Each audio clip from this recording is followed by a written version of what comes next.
Do you want to sound more natural, confident, and fluent when you speak English? Today, I'm going to teach you 10 powerful phrases that native speakers use every single day, but most English learners never learn in school. Hi everyone, and welcome back to Alex Be Teaching, your channel for improving your English fluency, vocabulary, and pronunciation. So if you want to speak English clearly and confidently, make sure you hit subscribe and turn on notifications so you never miss a lesson. All right, let's dive straight in. Here are 10 phrases that will make you sound instantly more fluent. Phrase number 1, I'm not so sure about that. So instead of saying just, I disagree. So why this works, native speakers rarely say I disagree directly because it sounds a little strong or even confrontational. This phrase softens disagreement and makes you sound polite but confident.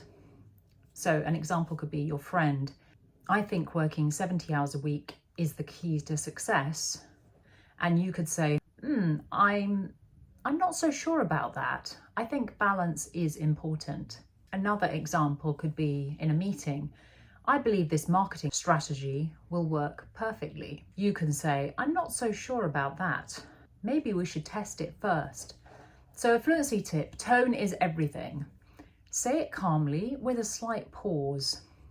I'm not so sure about that. So say it slower and softer and it sounds more polite. Phrase number 2, that makes sense, instead of saying I understand. So why this works, I understand is fine, but it's a bit textbook English. Native speakers often use that makes sense to sound warmer and more conversational.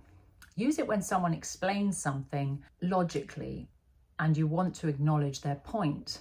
So an example could be, the meeting was moved to Monday because the CEO is unavailable.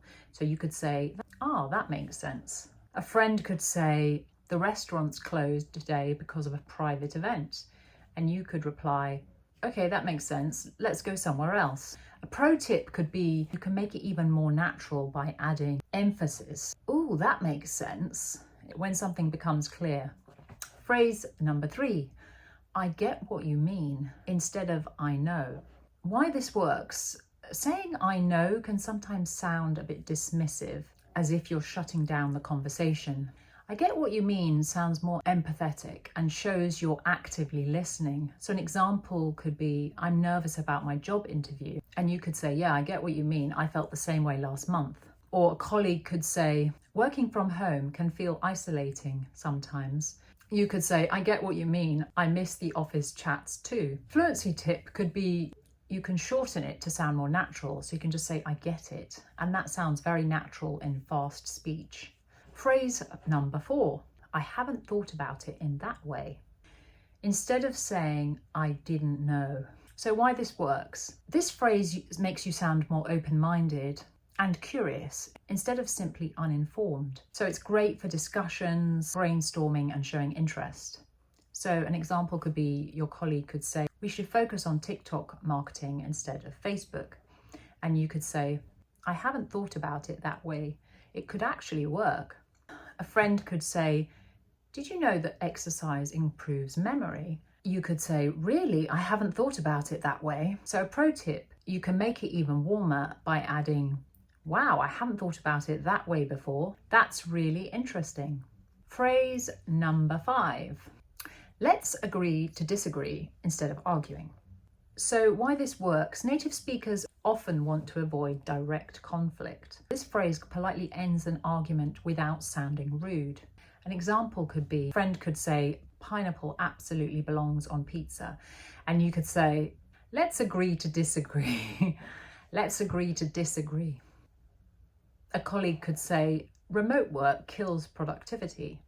And you could say, I think the opposite. Let's agree to disagree. So a pro tip is to smile when you say this, as it softens the disagreement and keeps things friendly. Phrase number 6, I'll keep you posted instead of I'll tell you later.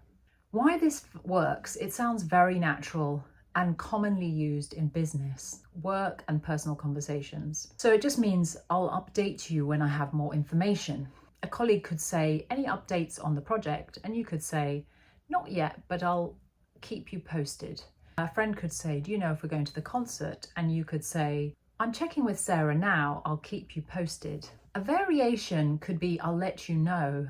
And this works too, but I'll keep you posted sounds more fluent. Phrase number 7, it's up to you instead of you decide. So why this works? You decide sounds a bit direct. It's up to you is polite, friendly, and collaborative.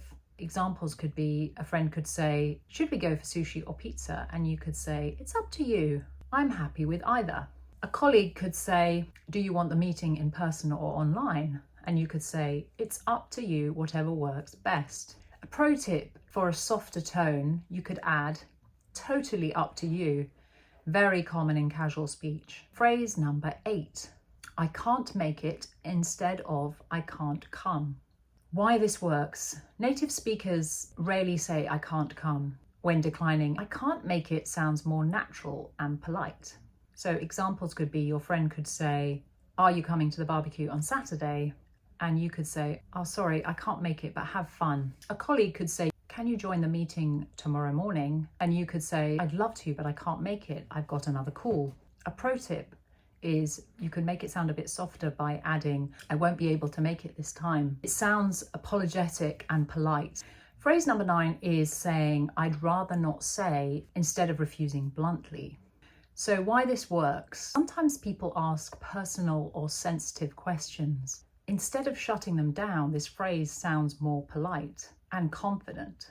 A colleague could ask, how much do you earn? And you could say, I'd rather not say, if that's okay. A friend could ask you, why did you break up? And you could answer, I'd rather not say right now.